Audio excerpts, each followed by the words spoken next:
I've been told, by the voices in my head, that to be taken more seriously in the film world, which I'm apparently a part of, I need to appear more professional.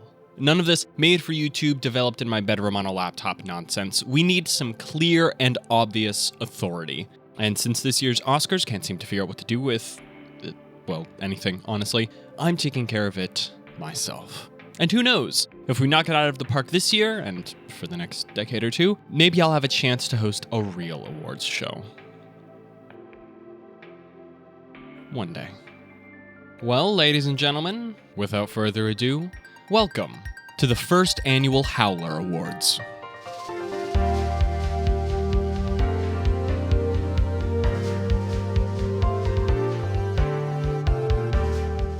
As with the media overview of the previous year, you can expect nominees and honorable mentions in every category before we announce our winner. What's changed this year is that along with some categories being removed for lack of entries, a handful of subcategories have been added to our roster to recognize special standouts and exceptionalism. The winners of tonight's festivities will be bringing home one of the prized Silver Fangs of Victory and a complimentary Olive Garden gift card. Now, it's not professional to monologue, so let's get right to it.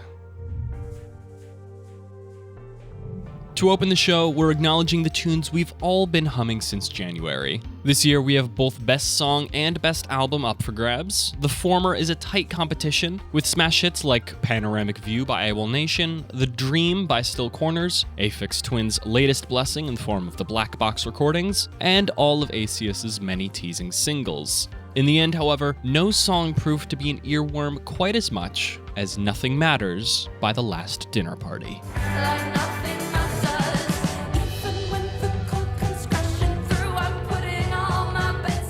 Some songs stand out for narrative or musical ingenuity, but neither are as important as just sounding superb. An all-female British rock band, and how could you hate any of that combination, Last Dinner Party prizes a return to classic Cyndi Lauper instrumentals while blending Lana Del Rey and Olivia Rodrigo-esque vocals into a fresh and cathartic style. Technically released early as a single last year, Nothing Matters has since joined their debut album Prelude to Ecstasy, which is also a contender for our next category, Best Album. And if Best Song was tight, Best Album is downright cutthroat, requiring a flawless lineup of titles from start to finish. Catching lightning in a bottle is easier than snagging a full-fledged storm, but fortunately, Lord Huron has delayed their next album by another year, allowing other competitors a chance in the spotlight. Among these are the aforementioned Prelude to Ecstasy, as well as refreshingly immersive Requiem by Audio Machine, the new classic grunge of Memory of a Day by Phantogram, and the ever-whimsical Americana folk songs of Dream Talk by Still Corners. Cutting it close with the December release, however, and instantly blowing all competition away, was the one and only Unreal, Unearth, Unending by Hozier.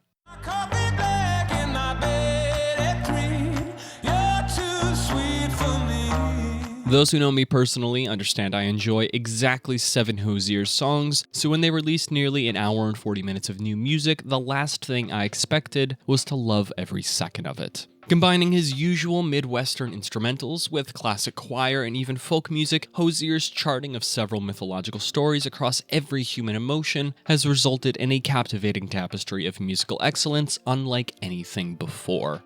I don't know who decided to throw the 5 best songs back to back, but give that madman a raise, because listening from Swan Upon Leda to Empire Now was a borderline transcendent experience, to say nothing of the rest of a quite possibly perfect musical album. Sharing the airwaves, we move on to the still emerging art form of podcasting, a vehicle for every type of narrative,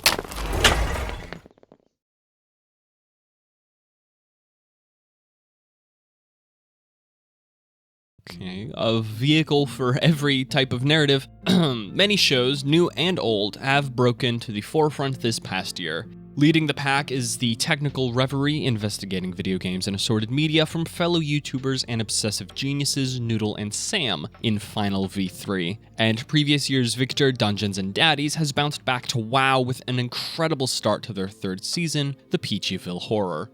I really wanted to give this award to triple-hosted cryptid and conspiracy show The Red Thread, but it's another Wendigoon production, instead taking the crown with the one and only Creepcast. Coming in to help us read this very funny story is someone who makes good work. Dare I say, admirable work. He's from this area, you know. Have you guys seen the movie Hereditary or Midsummer? Right? If you don't know him, his name's Ari Aster. And he's here to read Laughing Jack with us tonight.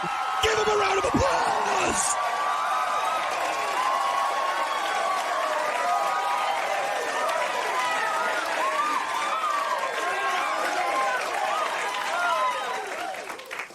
That's not happening. I've never been one for horror stories, and I missed the heyday of internet creepypastas, so to have such diverse talents as Isaiah and Hunter going through these cultural classics has not only introduced me to many of the preeminent ideas circulating the modern internet, but they suffuse each and every reading with enough introspection, analysis, and humor to keep me thoroughly engaged and not too scared, which I deeply appreciate. Now the award for achievement in video gaming. You know, for years games didn't have video, they were just pages of descriptive text. And then they figured it out. Some people say that the previous gaming generations were the greatest generations of gaming. These people are difficult and insane. Without video, games wouldn't have trended towards ludonarrative. And without narrative, we wouldn't have been able to hear such classic lines as, "I need a weapon," "All your base are belong to us," and "Here's a lockpick. It might be handy if you, the master of unlocking, take it with you." Or what about the moment in the Elder Scrolls V Skyrim when we hear, "Hey you, you're finally awake." And you do wake up and find out that you're part of a rebellion. Or I guess you're not a rebel, you get to choose the Stormcloaks or the Imperials and your views on colonialism depending on which one you go with. And then there's a dragon and you're like, "I'm gonna pursue my destiny as Dragonborn and avert the coming apocalypse." And the ruling political class is like, "You want to align yourself with the cause so we can manipulate you based on your leanings and find out whether or not you like colonialism?" And you're like, "Nah, I'm gonna avert the apocalypse." And then you find Parthenax the dragon, who's voiced by Charles Martinet, the same guy who plays Mario, which I didn't know until deep into my teens. And he's like, "You need to find the Elder Scroll Dragonborn." He's the only one with the world-saving plan. But what's weird is Daedric Prince Hermaeus Mora disintegrates little Septimus Cygnus after he tells you where to get the Elder Scroll, and he asks you to be his champion serving the wretched Abyss and his ambitions across the mortal world, and you can be like, "Away from me, thou manifestation of evil," and he vanishes without any immediate repercussions. Because I guess the developers didn't figure this interaction would need any resolve later in the campaign, and you can just go about your way averting the end of the world like normal. I love playing Skyrim. That should win Best Video Game. Though I'll probably have to go with one of this year's releases. No, you know what? This is my list. Winning this year's award for Best Video Game is 2011's The Elder Scrolls V Skyrim Special Edition. But it'd only be fair and professional of me to mention the other nominees, so here they are for Achievement in Interactive Entertainment. While any game I played this year is in the running, I'll try to keep the list regulated to this year's releases, which is weird, especially after I just picked Skyrim, because Genshin Impact and Phasmophobia coming to Xbox technically qualifies them. The latter has proved to be a captivating and surprisingly deep puzzle solver with a dash of action that my friends and I have been borderline addicted to. I was personally psyched to see Max Caulfield returned in the excellently acted out Life is Strange double exposure, and my pick for online competitive play has to go to Tencent's ridiculously fun Marvel Rivals. I really wanted to give the award to TimberW0lf Studios' masterpiece It Takes Two, which boasted a host of diverse mechanics across its charming pro-marriage story, prioritizing accessibility, and just being fun to play. But there's one title I played for the first time this year that has only continued to impress me the more I interact with it. It is ambitious, memorable, remarkable, and as I mentioned earlier, it is in fact Skyrim. Every once a decade or so, a title comes along that doesn't merely define a genre, but redefines the medium entirely. And in 2011, that was Bethesda's long-awaited fantasy epic. Having grown up aware of its reputation, I figured there was no way the game itself could live up to its own hype, and yet, it does. Even a decade and a half later, the environment, mechanics, central narrative, and sheer scale leave me feeling awed after every session. As the greatest soundtrack of all time, and the evolving gameplay loop remains deeply fascinating to me, even after hundreds of hours. While I'm far from completing it entirely, the experience has proven to me that this Elder Scrolls entry not only lives up to its reputation, but far and away exceeds it. In the realm of television, greatness is marked not merely by overall plot or presentation, but by taking advantage of the episodic medium. It was a great year for TV, and I managed to keep up with most of it, somehow. Sign of Affection combined romance, language, and quirkiness into a lo-fi peace offering to the world I felt obliged to adore. In the anime space in particular, however, it couldn't quite throw fists with titans like Delicious in Dungeon, which the internet was rightfully obsessed with for its simple premise and elegant, knowledgeable execution, or Dandadan, the explosively expressive and cinematographic phenomenon from Studio Science Saru, which is probably the best new show of the year, at least debatably. Vox Machina's third season adapted the source material perfectly, and Studio Spindlehorse's Hell of a Boss has stolen my heart in a surprising theft, taking advantage of my love for independent animation. We also want to highlight Tim Miller's Secret Level as Anthology Series of the Year, and hopefully it launches some of these franchises further into the spotlight. When it comes to winners, though, I clearly have a type. I'm a sucker for one trope in particular, that being a woman from the affluent upper world combining forces with the daughter of the underworld's leader to take down the established system, help save humanity's eternal souls, and become a dynamic lesbian power couple. And while Spindlehorse's other breakout success, Has Been Hotel, certainly fits this mold, the award is going to the one and only possible champion, Season 2 of Arcane.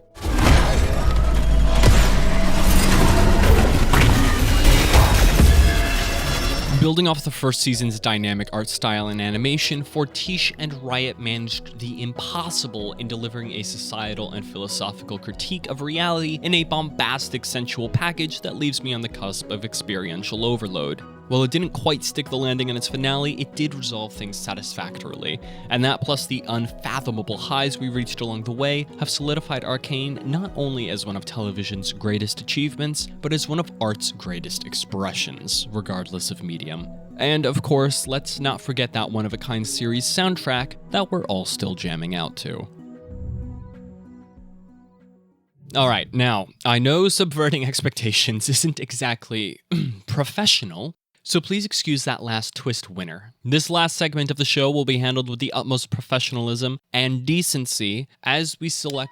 What's going on with the... Hey, wait, I'm not ready. Deadpool and Wolverine is a masterpiece of marketing and gave us Jackman and Reynolds at their best in a film that just knew how to be fun. The Fall Guy gave us another Ryan and an engaging mystery-turned-film espionage thriller that rewarded Hollywood lovers like myself and jabbed some much-needed critique of the current state of cinematic awards and production, especially their lack of attention to the stunt scene. Fall Guy will be taking home this year's awards for Best Stunts, by the way.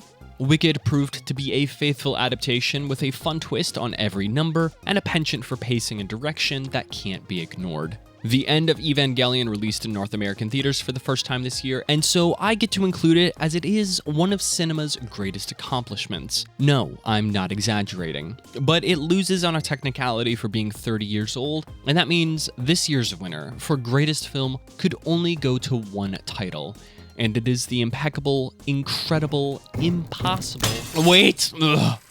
Wait! I will not have the honor and reputation of this Academy sullied by jokes, mistakes, and foreign agendas that work to take away from the central message of this ceremony. This is about art, and we are all professionals here. I demand to be taken seriously. My authority on these matters, these decisions, is not to be questioned or objected to or...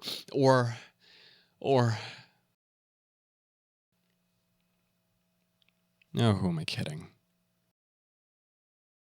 I'm not a professional in the slightest, and they're never going to let me host or win. But it's not about me. Ladies and gentlemen, I would like to apologize. I may not be the most professional, but I do know how to choose a winner. And taking home the Howler for this year's Best Picture is the one and only the spectacular and unforgettable Dune Part 2.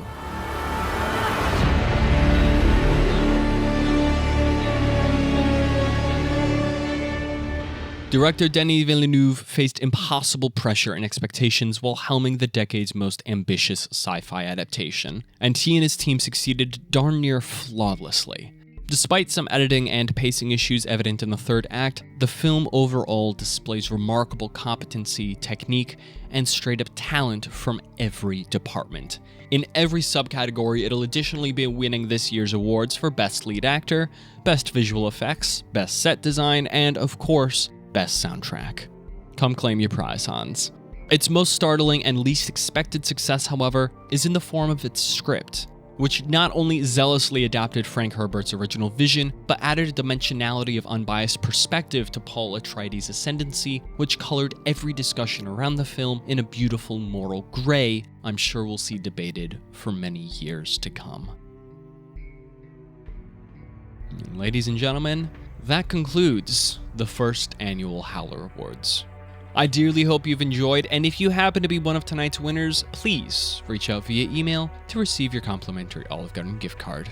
And the silver fangs, of course. For the rest of you, I wish you a wonderful year of even more incredible media, and thank you for all your patience and your remarkable continued support.